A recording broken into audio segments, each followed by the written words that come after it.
За шеста поредна година над 4000 мотористи от цялата страна изпълниха площада пред храм-паметник Александър Невски. В мотошествието се включи и столичния кмет Йорданка Фандъкова. Мотористите отбелязаха, че с годините мотопаркът се е променил и по улиците могат да се видят нови модели. Те си пожелаха сезон без инциденти и вятър в косите.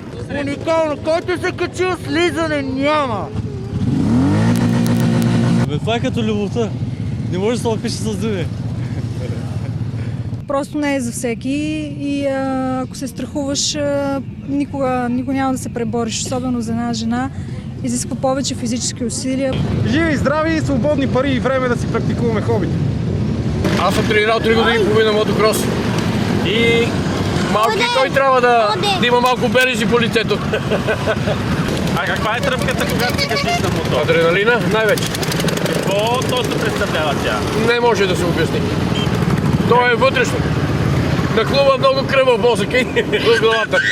Целта на събитието е да покаже, че и мотористите са част от движението по пътищата и трябва да бъдат пазени. От столичния КАТ също подкрепиха идеята булевард Цариградско шосе да бъде отворен за мотористи. Всички булеварди в град София мотористите се движат, не виждам проблем.